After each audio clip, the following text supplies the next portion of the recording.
Hello and welcome back to the Talking at a Slot Car World Cup of 2024.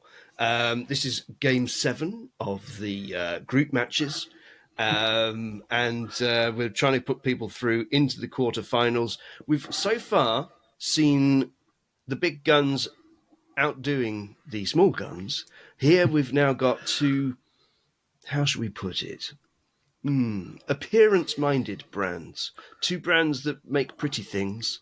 One being Le Mans Miniatures, purveyor of finely cast resin, and Fly, the brand that sort of reshaped the entire hobby by bringing out cars that actually look like the real thing.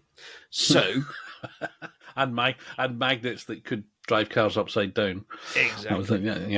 With no further ado, let's throw them in a box and see who comes out. So Le Mans Miniatures versus Fly. The winner goes through to a quarterfinal to play SCX. So interesting, just to put that in context. I think that these, Le Mans Miniatures are maybe probably the smallest by volume maker that made the cut. I was looking for 16 and, things like Skeletrix Passion and Velosaur or whatever. But so Le Mans Miniatures in there, and partly because I've got 4 or 5 of them. I cherish all of them for different reasons. They are obviously Le Mans cars. It tends to be what they make. They are probably the very definition of a shelf queen, aren't they? In as much as they look great. They do run, and they run increasingly better. My first one was very difficult to make go, but it does go. The more recent ones are better.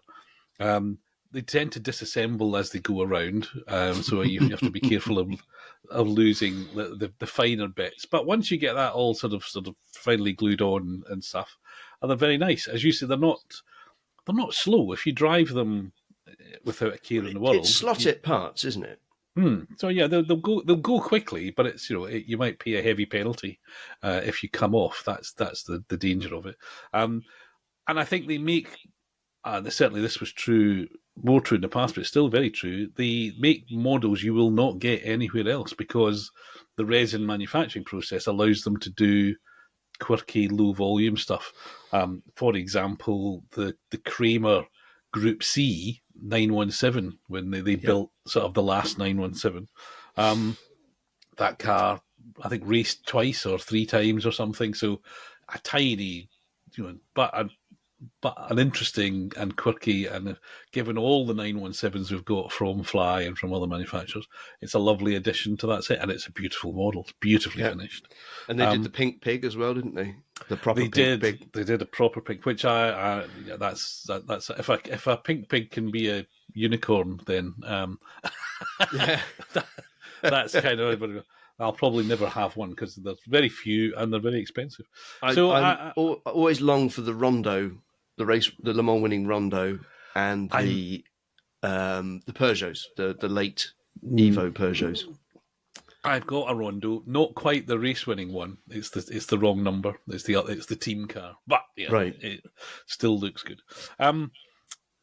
So that's Le Mans Miniatures. I think if you're a sports car fan, Le Mans fan, they make things which are very lovely, quite expensive. Well, I used to say they were quite expensive or very expensive.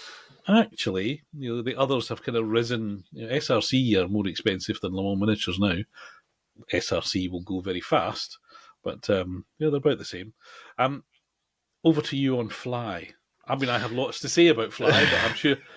Yeah, Fly is sort of a staple of the hobby. In many ways, people have come in since, and so probably if you're looking for a Porsche 917 these days, you will go to NSR before you go to Fly, possibly. But they really did change the whole game 25 years ago by bringing out things like the Venturi, which looked exactly like a Venturi, which was racing at the time, and it had lots of magnets in, so it would race upside down.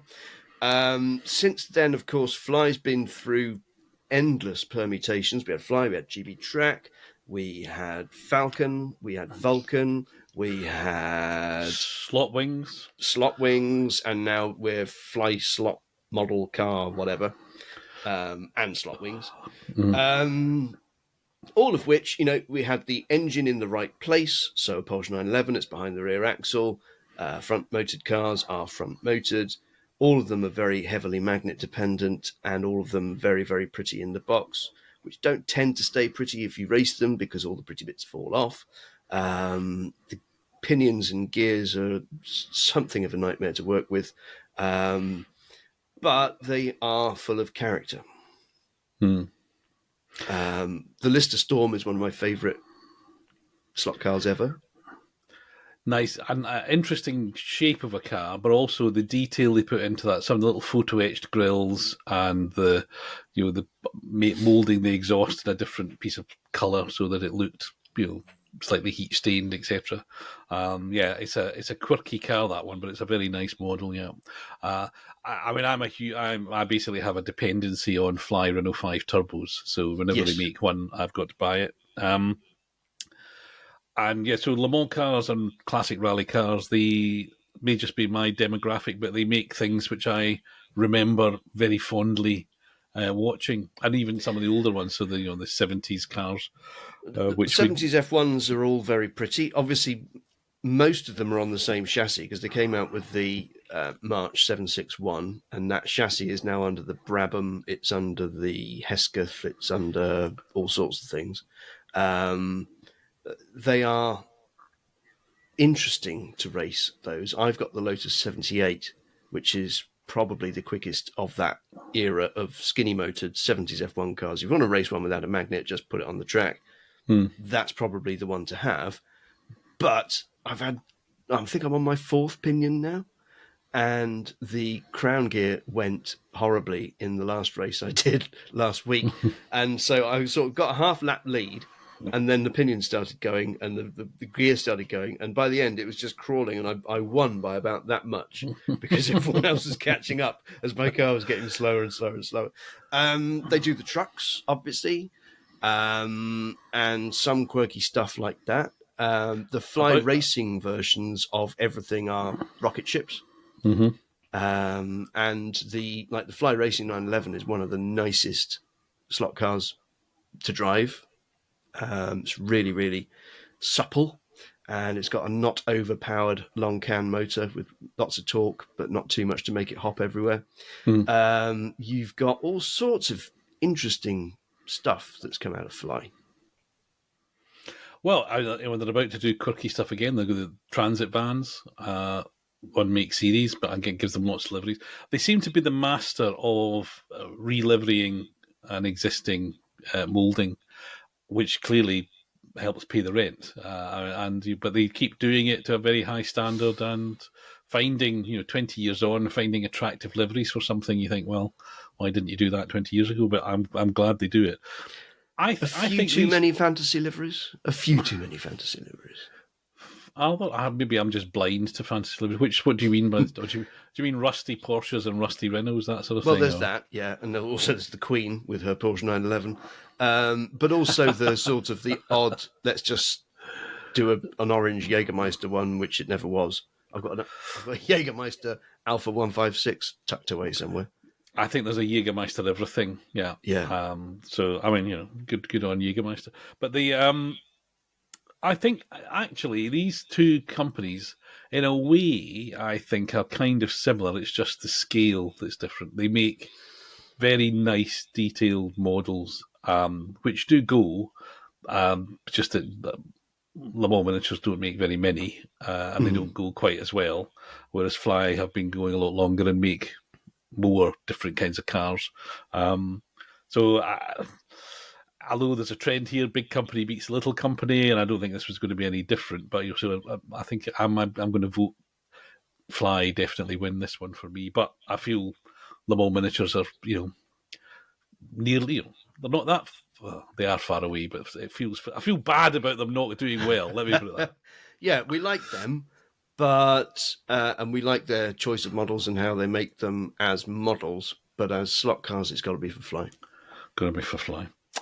There you go. So that's Fly through to meet SCX, which is potentially interesting. Well, they're all potentially interesting. Whether we make them interesting or not is a different matter.